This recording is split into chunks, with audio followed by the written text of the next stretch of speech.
Pues básicamente yo soy natural del sur de Tenerife, del municipio de Arona. Me dedico a investigar desde hace muchísimos años sobre las gentes, la historia, el pasado en general de las comarcas del sur de Tenerife, y Guiadí-Sora, como todos sabemos, es un municipio del suroeste de nuestra isla. Además es un municipio muy interesante por cuanto son pocas las publicaciones que existen sobre el pasado de Guiadí-Sora, y con esta obra que hoy se presenta en el auditorio de este pueblo he querido rellenar un hueco, un vacío que existía en la bibliografía acerca del municipio isorano. Sí, es un trabajo muy arduo de muchos años de investigación que no podría cuantificar, es imposible cuantificarlo, por cuanto las fuentes documentales son bastante dispersas. Pensemos que el municipio de Guiadí-Sora pertenecía, desde el punto de vista eclesiástico, al Valle de Santiago hasta mediados del siglo XVIII, hasta 1738. Anteriormente, ambos municipios pertenecían a la parroquia de Buenavista del Norte. Son muchas las conexiones familiares entre Guiadí-Sora y la comarca del noroeste de Tenerife, especialmente con Ico de los Vinos y el Tanque. Todo ello ha supuesto que haya tenido que acudir a numerosos archivos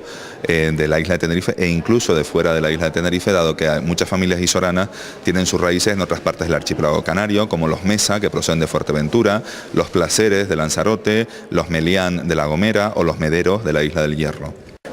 Prácticamente la casi totalidad de la información que se vuelca en estos dos tomos de 400 páginas cada uno es inédita. Es un estudio genealógico de, como usted muy bien ha dicho, de 89 familias, 89 apellidos, que son todos los que existían en Guiadí-Sora hasta principios del siglo XX. Hasta el principio del siglo XX es una información totalmente inédita, pero además en el libro se contienen datos, referencias acerca del pasado de Guiadí-Sora, los orígenes del poblamiento de lo que entonces se llama el Malpaís de Isora desde el fin de la conquista y durante todo lo largo del siglo XVI. Se contiene además un apéndice documental muy interesante, como usted bien ha dicho, un padrón de población de Guiadí-Sora correspondiente al año 1779. Prácticamente toda la información que se recoge en este libro, en esta obra, es inédita. Pues en este sentido, Guiadí-Sora es un reflejo de lo que ocurre en el resto del archipiélago canario. Nos encontramos con familias de origen guanche, como por ejemplo los Trujillo, los Baute o el propio apellido Guanche, que existe como tal en el barrio de Chío. Familias de descendientes de aborígenes gomeros, como los Vargas o los Meneses, familias de origen español peninsular, como los Salazar, que llegaron desde Córdoba a mediados del siglo XVIII, aquí a Isora, o los Megoya, que proceden de Cádiz y llegaron en el siglo XIX, familias procedentes del resto del archipiélago canario, como señalé antes, familias de origen francés, como los Gorrín, que llegaron desde Francia en el siglo XVI, familias italianas, como los Carmenatis o los Casaña, o familias descendientes de esclavos africanos traídos en siglos pasados para el cultivo de la caña de azúcar básicamente en el mayorazgo de la Villa de Adeje, como los Roque. Efectivamente, el libro he contado con la enorme fortuna de que ha sido prologado por un ilustre isorano, don Humberto Hernández Hernández, que es catedrático de Lengua Española de la Universidad de La Laguna y miembro de la Academia Canaria de la Lengua. No solamente ha prologado la obra, sino que también muy amablemente se ha prestado a presentarla en la tarde de hoy en el auditorio de Guiadí-Sora. Yo simplemente, mis libros son publicados por diversas editoriales que han contactado conmigo pues están interesados en mi obra. Este es el 11º libro que publico y han sido diversas las editoriales, desde el Centro de la Cultura Popular Canaria, que publicó la historia de la Playa de los Cristianos o la historia de Vilaflor de Chasna, la editorial Benchomo, que me publicó una biografía sobre el hermano Pedro, y últimamente Ediciones Idea, que me ha publicado con esta 3 obras: Testamentos Aroneros, la familia del santo hermano Pedro de Betancourt y esta obra, que por ahora es la última, de Linajes Isoranos. Efectivamente, además es una gran satisfacción que me supone pues haber escrito un libro en un idioma que al fin y al cabo no es mi idioma materno, por muy bien que lo pueda hablar. Para mí supuso un reto personal escribir un libro, en concreto un libro sobre la historia de los cristianos, que lleva por título, traducido al español, Historia de la Playa de los Cristianos, de un pequeño núcleo pesquero a un bullicioso núcleo turístico. Es un libro sobre la historia de no solamente de los cristianos, sino también de la comarca de Chasna, dirigido básicamente a un público extranjero, angloparlante, poco familiarizado con la historia del sur de Tenerife. Evidentemente es un trabajo de muchos años de investigación, muy arduo,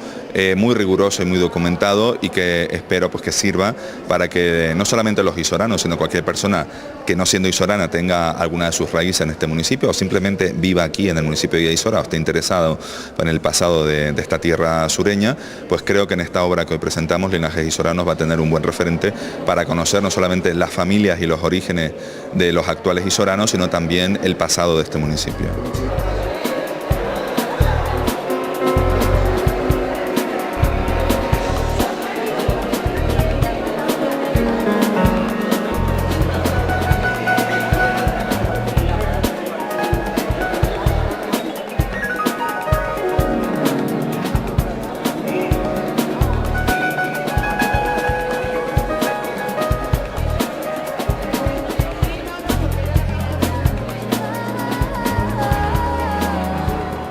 Desde luego, yo creo que eso es un acto importante. Reconocer y conocer nuestro pasado, de dónde venimos, es conocer la historia, pero también quienes la habitaron. Y esos son los ciudadanos, que identificamos con sus apellidos y que han dejado una huella en el municipio. Por lo tanto, el que tengamos la oportunidad de disponer de una publicación que recoge quiénes fueron aquellos antepasados que forjaron el municipio que conocemos hoy, me parece importante. Importante por recuperar la memoria de lo que han sido nuestros antecesores, pero no menos importante, por recuperar también una historia perdida. Los pueblos que no tienen historia, los pueblos que no tienen pasado, los pueblos que no se preocupan de evocar ese tiempo pretérito, son pueblos bastante pobres. La riqueza no es solo una cuestión material, a veces es una cuestión también y evidentemente cultural, y por lo tanto el que hoy tengamos la posibilidad de poder escuchar de viva voz del autor del libro, don Nelson Díaz, ese recorrido a la genealogía del municipio, me parece un acto importante, relevante, y que desde luego creo que sería bueno que muchos tuviesen en su biblioteca, en su casa, porque es un libro que creo que viene a complementar otros muchos libros que se han publicado en el municipio, y este creo que es especialmente importante. El ayuntamiento hace años que decidió trabajar en dos líneas editoriales, una que es La Fragua de Vulcano, que tiene que ver con el hecho de ser ciudadano del mundo, con una visión amplia en el que cabe desde la poesía al ensayo. Y luego otra línea editorial más próxima a los asuntos comarcales, a los asuntos propiamente isoranos, para recuperar ese pasado al que antes hacía referencia. Todo el que quiera aproximarse pues a ese pasado de nuestro municipio tiene en la Biblioteca Municipal de Guía de Isora publicaciones patrocinadas por el ayuntamiento, al que ahora se va a añadir estos dos tomos sobre la genealogía de los ciudadanos de Guía de Isora. Así que un día importante y un día en el que a partir de hoy sabremos un poco más de lo que fueron nuestros antepasados, y desde luego invito de verdad a que se acerquen a la lectura de estos dos tomos, porque creo que se encontrarán incluso algunas sorpresas interesantes. Sin duda, don Humberto pone ese prólogo al libro que creo que no solo es una buena presentación, no solo es una buena introducción, sino además supone la aportación de verdad de alguien que en el fondo procede del municipio, procede de Playa San Juan, de la gente de Playa San Juan de siempre, de las que estuvieron muy al principio, y creo que ese compendio de ese prólogo de una persona de nuestro municipio y don Nelson, que además es un chasnero de pro, pues creo que hacen un complemento importante, interesante. De verdad me alegra que se haya elegido a don Humberto como alternativa para prologar el libro.